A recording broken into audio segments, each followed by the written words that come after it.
Katoa re hua ka ramaia puanga ka rere a whānui ka puta ko Matariki. Ko ngā tohu o te tauhou Māori ko ngā whetū e rua kairi aki ki runga rā ko te mātahi o te tau. Ngā mate o te wā, hara mai, haere. Tātou kei te o marama ti hewa Māori ora kia tātou katoa, a nau hoki mai. Ki te hui e tūnei ki Tāmaki Makaurau, kua ki te rākutau. Kei Takaparawhau mātou, kei koia Ngāti Whātua Ōrākei. Te whakakainga mai nei i te motu, i te wā e whakahaere ti ai. Te hautapu nui, te hautapu whakamānawa i a Matariki, arā ko te hautapu o te motu. Ko Ngāti Whātua tērā, ka whakakainga mai i te tini tangata, ka api katoa tēnei wāhi, i te iwi Māori, i te motu whānui, ka whakamānawa i a Matariki. Kei koi au, i ai anei. Ko tetei ngā hiru hāpai o Ngāti Whātua Ōrākei, arā ko Precious Clark. Tāku e kōrero ake nei. Te tuene tēnā koe. Kia ora, Jules. Nau mai. Tēnā koe whai wahi mai koe kia mātou. E pēhana o whakaaro i tēnei wā. I te wā e tata atu ana ki te whakaheke mai o te motu. Ki te hautapu nui. Ka tūki konei. Kei te hikaka mātou Ngāti Whātua Ōrākei kia tai mai te maria ki tēnei whenua o Takaparawhau. Ai, miharo. Ka mutu he pēhe ngā whakaritenga. Ai, kei te haere ngā whakaritenga. Kāre he mahi māma noi ho. He mahi uaua, he nui tokomaha ngā tangata ka tai mai, nō reira tino kaha mātou ki te whakarite, ki te manaki i ngā tangata ka tai mai. Ki o whakaaro, heha e tai hua nui, ka puta mo Ngāti Whātua Ōrākei. I enei mahi ka whakahaere tia ki kone. He kaupapa whakahirahira tēnei ki te motu katoa, no mātou Ngāti Whātua te maringi nui ki te whakatū tēnei hautapu ā-motu ki Takaparawhau. Ka hoki aku mahara ki Uncle Joe Hawke. I te wā te porotehi, he whenua kōmititanga a Takaparawhau mo te hunga porotehi. I nāia nei, he whenua kōmititanga mo te maria ka hiahia kia whakanui, kia whakamānawa i a Matariki, kia whakamānawa i te mātauranga Māori hoki. He wā kia maumahara ki a rātou kua whetūrangitia. Toko maha ngā tani whao te ao Māori, kua hinga maina i tēnei tau. Ko taku kaihana Sharon Hawke tērā, ko tā Tipene Reedy tērā, ko tā Hirini Moko Mead, ko Professor Whatarangi Winiata tērā, nō reira ka poroporo aki ki a rātou. Engari he aronga ki te anamata hoki. He wā pai ki te tuku ngā wawata mo te tauhau. Nō reira, ko taku aronga kia piki taku oranga mo te tau e whai mai nei. Pehea koe, Jules. Me noho tawutunu aku manoko mo te tau hara mai nei, kei he, kei whati. Ka mutu e rongo anau te haruru o ngā motoka, he hikaka rawa tērā, he tohu hikaka mo te huinui e hara mai ana. He kura hou, ko te kura tērā kātū ki kone ara, ko te kura o Ngāti Whātua ki Tāmaki. What does that mean to you, to have te kura o Ngāti Whātua ki Tāmaki kātū ki kone? He roa nei, ka moimoia mō tēnei kaupapa. Ai he mea miharo kia mātou. Kia mātou, he pai tēnei ki te whakatō te hiru hāpai ki roto i ngā uri o tupiriri, kia tū pakari, kia tū maia ki roto i tēnei ao hurihuri, ka ako rātou i te ao Māori me te ao Pākehā. Kei te hikaka mātou, kua tau mai te tumuaki hau, ko Ripeka Murray no Tauranga Moana, me ōna pukenga nui ki roto i te kura. I guess to us this is a part of our growing our future leaders and a part of our succession planning. And we're really excited. We're growing our future generation to be capable and connected to our taiao, our marae, our hapori, and be responsible to those things as well. And sitting alongside that will be, developing skills, knowledge, leadership capabilities. And I think one thing worth mentioning is we have, as Ngāti Whātua Ōrākei, we've established and maintained good relationships with the businesses here in Tāmaki, and that's our ngahere. So any kura is looking at how it draws on their environment, and the city is our ngahere, and through those relationships we're able to expose our tauira to opportunities. We're able to expose them to real life problem solving, to develop them, so kia tūpakari ki roto i tēnei ao hurihuri. No.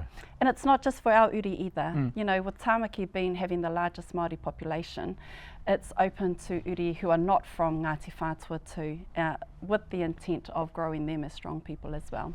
We've seen the success of Ngāti Whātua in Tāmaki, not just in terms of its commercial success, but also the footprint in town, in the middle of the city. Is that a real success marker, do you think, the retention of the identity and culture of Ngāti Whātua back onto the land, not just the commercial success that we've seen from Ngāti Whātua? Absolutely, and it's not just about putting Ngāti Whātua design on buildings, it's about embedding our Ngāti Whātuatanga on our ancestral lands, which is where Auckland City sits. So yeah, really exciting. We just recently launched the Tūhono Light Trail, and 4 of our rangatahi got to exhibit their artworks as part of that initiative. And kei te poho kāwau mātou katoa i a rātou ngā rangatira ngā āpōpōtanga. I want to talk about post-settlement issues. These are ongoing issues.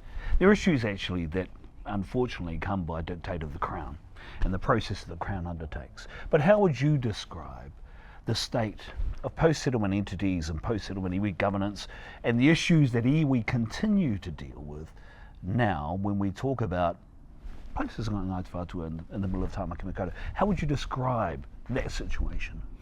That is actually $1 million question, Jules. Yeah, I know. And as you mentioned, it is a byproduct of systems that have been imposed on us.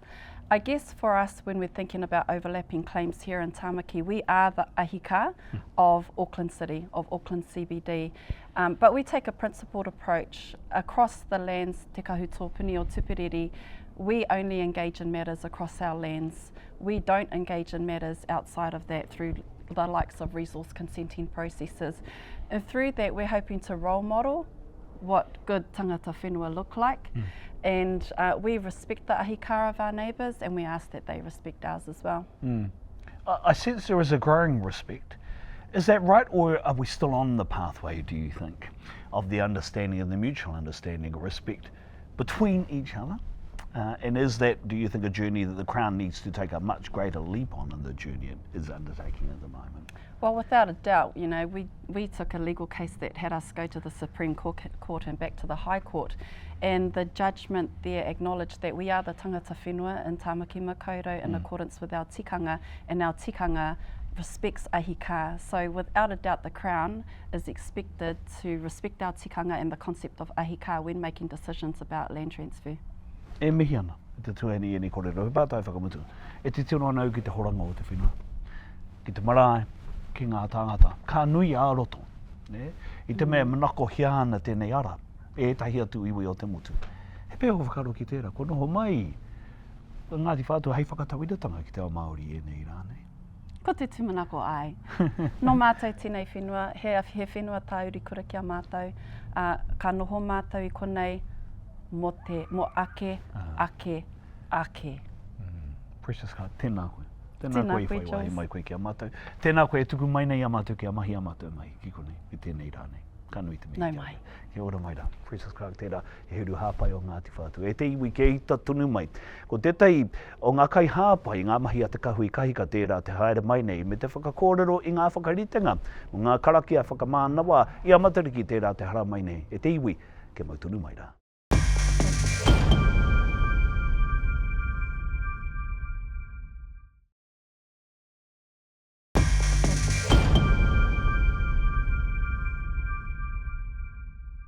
Nau mai anō e te iwi ki tā tātou hui e tū nei ki Tāmaki Makaurau. Arā ki tēnei papatapu ki Takaparawhau. Ko te wāhi e whakahaere tia i te karakia o te hautapu whakanui a Matariki. Ko te hautapu nui o te motu. Ka pōi mai ki tēnei whenua ki te whakamānawa i te mātahi o te tau. He mahi nui te kākawai ki ngā mahi. E pāna ki te hautapu nei. Me ngā karakia a te kāhui kahika. Mā hea mai, i tō tātou kaikōrero e tata mai nei ki au i tēnei wā korero mānā no te tahi wāhanga o te waka o ngā karakia e whakaue i tā rā nui e kainamu mai nei. Ko Robbie Pāora tāku e kōrero ake ana. E kara Robbie tēnā koe nau mai. Tēnā koe taku rangatira. Nau mai ira. Me taku mō hio tētahi hāwhe he hokianga nō reira ka pai whaipiringa nō tāu i tēnā kora. Ka rita rā nui nei. Pēhea nei te ahorango ngā mahi ko te akoutou, e pai ai tā koutou haka tika whakarita i akoutou mo te hau tapu nui te hara mai nei. Ai, hoi no tā mātou, he mahi ngā mahi ko mahi a kete i roto i ngā tau. Ko te hautapu tua ono tēnei ko tūkirunga i ngā whenua nei. Nā, i ia tau, ka kitea ngā akoranga, he whakakoikoi te mahi. Nō reira, ko tahi te rerekētanga nui i te tau nei, ko te whakapāhotanga ki te motu, ko te tāinga mai hoki o te tini me te mano. Engari, tēnei whenua, kua kite nui te mahi a te tangata i roto i ngā tau. Hoki ana ki te wā o te porotehi, taunua mai ki te rānei, te hia mano e whakaeke mai nei ki runga i ene whenua, erite ana. Kua whai wāhi mai e tahi wera kōrero, e pāna ki ngā mahi a ngā mātua imua. I whakahua tia ake, e precious ko te kaumātua ne ko Joe. E whai wāha ngāna, e rā whakamaharatanga, e rā kōrero, e rā mahi, e rā tūneke hanga. Ki roto i ngā karakia me ngā mahi e kōrero hi ake. Tika ana ki a pēra, i te mea ko konei i rāwatahi, ko te kuiene, ko Rini, e tanumi ana. Nō reira, horekau e tika ana ki a kore ngā maharatanga e hoki. Kia rāwa o tira, kia rātou me ngā mahi i mahi ara e tērā reanga. He pēhea nei toro tāku te whakaritari te iakuta? Kia pono te kōrero, kia kainamu ke, ki te kaupapa nei, ka tīmata ki te mahi i ngā mahi. Ka whai. E hea kua taunga noa atu ko te wike nei tū whai mahi. Harei te mea whakaitia nei te kaupapa, engari he nui ngā kaupapa kā tū ki runga o Tāmaki, ko tā mātou he mahi i rā mahi. Nō reira no te tatanga ki te kaupapa nei, ka whakaimingia mai, te kāhui kai karakia, te kāhui kai karanga, ki te mahi i ngā mahi ki te whakarite i a rātou anō. Kia rangatira te kaupapa i a rātou, kia tino eke. Koe tēnei ko te mahi. I taku mahara i te rātou, te tini o te tangata i tāi mai. E hoa i pō he au he hui Māori tēnei. Engari kā kitea te tini tangata, e hoa he huinga hainamana, he huinga hapani, he huinga Uropi, he huinga Hitereiria. He pēhe ne o whakaru ki te rātou whai au. Mea ana te kōrero Tāmaki here ngā waka, Tāmaki here ngā tāngata. E harei te mea he kōrero no mai anō tēnei kōrero. O te tainga kē mai o te Pākehā. Nā, i enei rā, ko te tini waka e rangona nei, e kitea nei, ki runga o Tāmaki. Horekau ngā kuaha e kapi ki a rātou katoa, engari e tuwhera ke ana. Ki te katoa, aha kua nōhea, aha kua kōwai, Matariki here ngā waka, mo te katoa, kuia tēnei ko te whakaaro.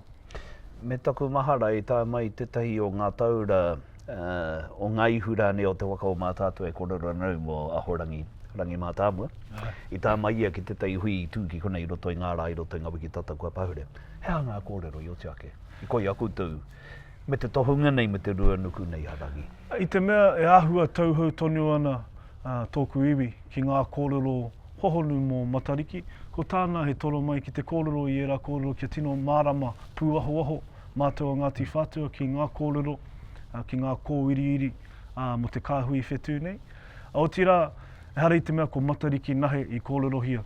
Ko te wāhanga ki te marama, me ona tohu, ko te wāhanga ki a tamanui te rā, me te ata tuia o enei mea katoa, te wāhanga ki te taiao, kui enei ko etahi o ngā kōrero i puta i aia.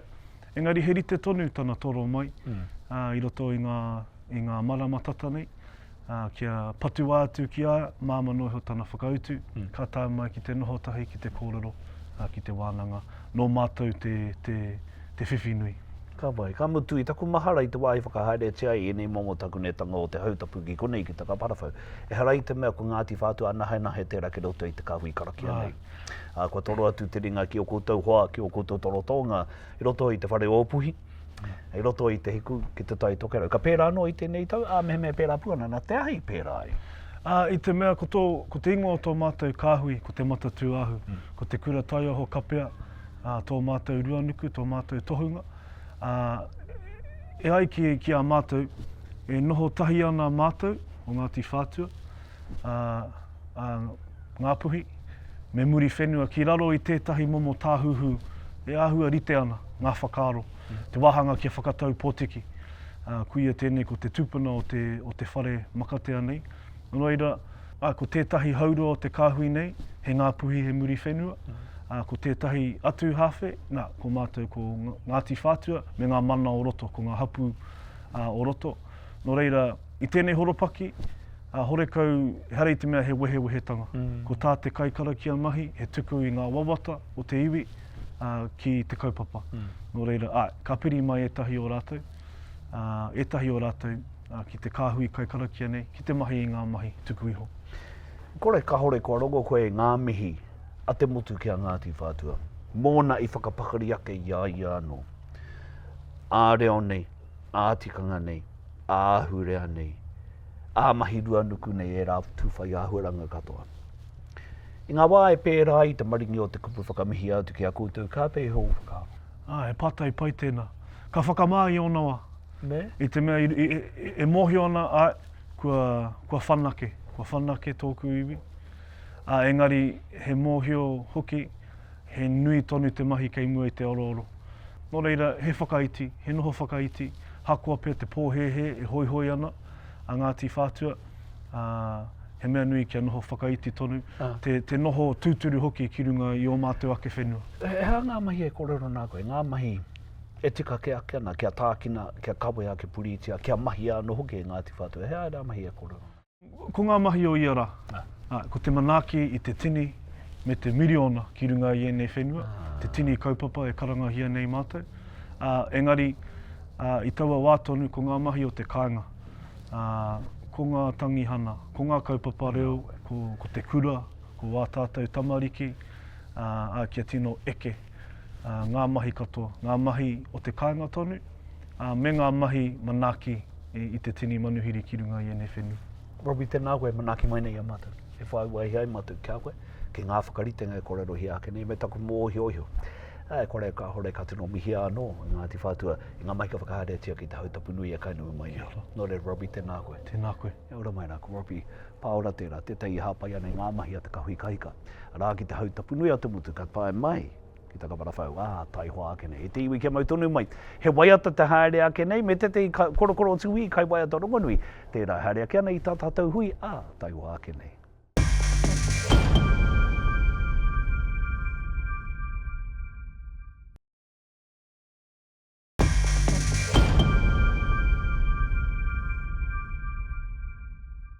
Nau hoki mai anō, e te iwi ki tā tātou hui, i te kākarauritanga o te neira, i te waia tata mai ana te pō ki tā tātou hui, ki Takaparawhau, i aia neina.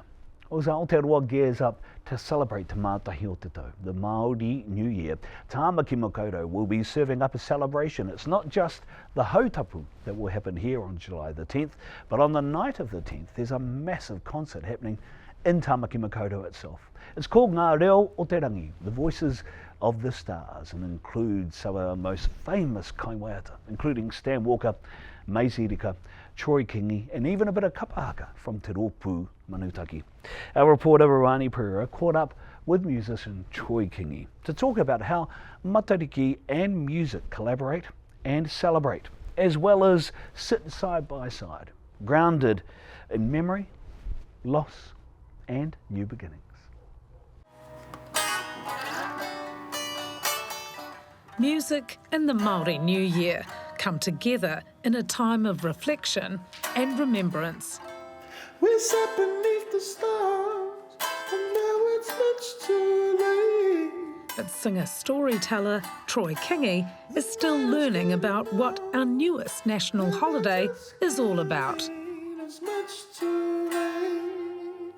Matariki is still very fresh to me. It's something I'd heard about for years, and now we actually get to, celebrate. Do you find inspiration in Matariki this time of year? It's definitely a great time for reflection, and maybe through that reflection you get inspired by things you're like, oh, I hadn't actually thought about that. Me and my kids and my wife, we've made it a conscious thing to start putting out names of people that have passed away on Matariki and any stories we have about them. We've had a few just in the last 6 months, so we're always going to have stories and there's always going to be people to talk about. You know, back when you were a kid, what was your understanding of Matariki? We thought there were 7 sisters. We find out that there's actually 9 stars in Matariki. That was kind of the extent of it. Hei tā te kōkau. He whakarāpopototanga te ingoa o Matariki I te kōrero ngā mata o te ariki tāwhiri mātea. But yeah, Rangi Mata have done a great job bringing it to the forefront. But my kids have to study it at school and stuff now, so they probably know way more than me these days. Troy can't believe he's made a career from playing music. I keep telling everyone I haven't had a job since 2012. I never think of my life as busy. I feel like it's blessed to be able to do the stuff that I do. I was a dive instructor for 6 years up in the Bell Islands. The whole time I was a closeted songwriter that no one knew about. And that's always been my passion, is actually creating songs. If I could just do that and get paid for that, I'd be happy with that. And since 2016, he's had to crank out an astonishing number of songs. Why you gotta talk about memories? As part of his ambitious creative project, producing 10 albums across 10 genres in 10 years. Are you almost finished?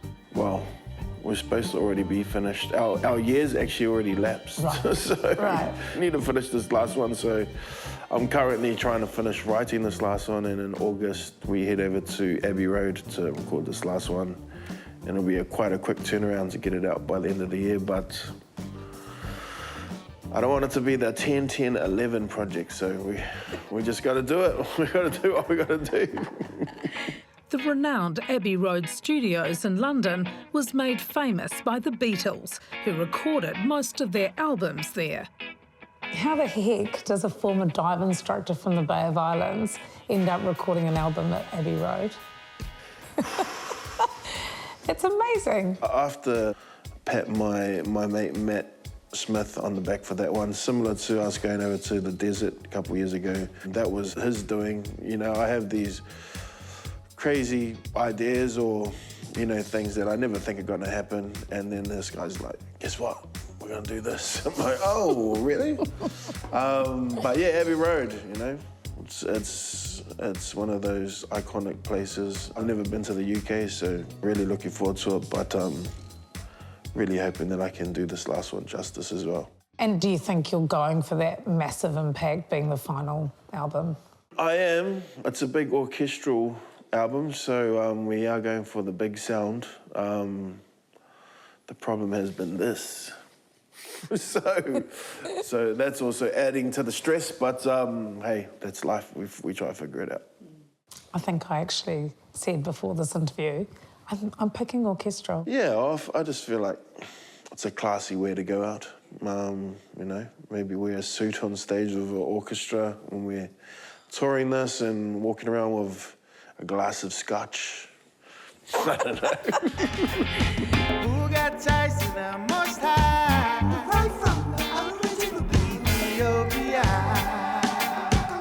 What's your favourite album to date? I was driving from Wellington to the Bay of Islands, which is close to 11-hour drive, and I'd listened to all of my albums, and it was the album number 6, my 80s synth pop one, that made me smile. And I was just like, I'd never really listened to that album. And I was like, this is actually pretty dang good. I did that. Do you ever have moments where you just thought, what was I thinking? All the time. All the time. And we'll finish an album cycle, we'll bring something out, and everyone wants to celebrate, and I'm like, I can't. I'm thinking about the next one. So you never really turn it off. And yeah, I know it's something I won't be able to do until it's all done. I can actually sit back and reflect on, oh, that's pretty cool. Everything before just disappeared. Among the loved ones in Troy's thoughts, this Matariki will be his father. He disappeared without a trace while driving from Auckland to Rotorua in Christmas 2005. It's hard to mourn someone who went missing. Oh, exactly. Less of 21 years ago, is it? Yeah, 20, yeah, it has been 21. And, you know, pretty much all my kids never got to see their koro. But Yeah, if someone passes away, at least you got somewhere you can go and physically grieve. When it's up in the air, it's just like, yeah, what do I do here? Just keep going. Find yourself a love. His father has never been found. And if there was one message you would like to tell Aotearoa to reflect on this Matariki, what would that be?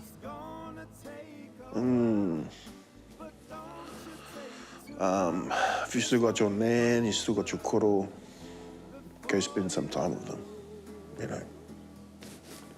Don't know how long you've got with them. Before you know.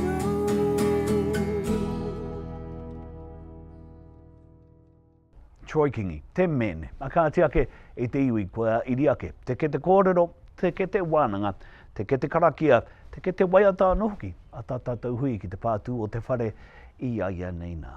Kia pai ngā mahi whakamānawa, whakanui i te mātahi o te tau hou, arā i te mātahi o te tau Māori e kainamu mai nei. We leave you tonight with a Matariki waiata by Towers, Tawaroa Kawana. E whakamānawa ana i a Matariki e. E te iwi e kia mau ki te turanga o tapu a te haumi e, hui e, taiki e. Manaua mai ea Matariki e Manaua mai ea Te ariki o te rani e Manaua mai ea Te matahi o te kou Manaua tia Matariki e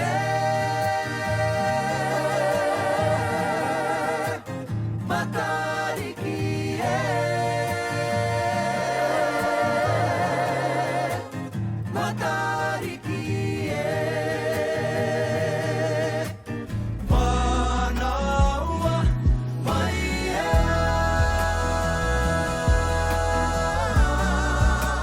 Matariki e Manaua mai ea Te ariki o te rangi e Manaua mai ea Te matahi o te kou Manaua tia Matariki e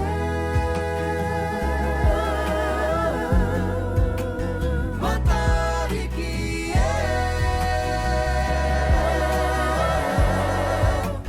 Matariki e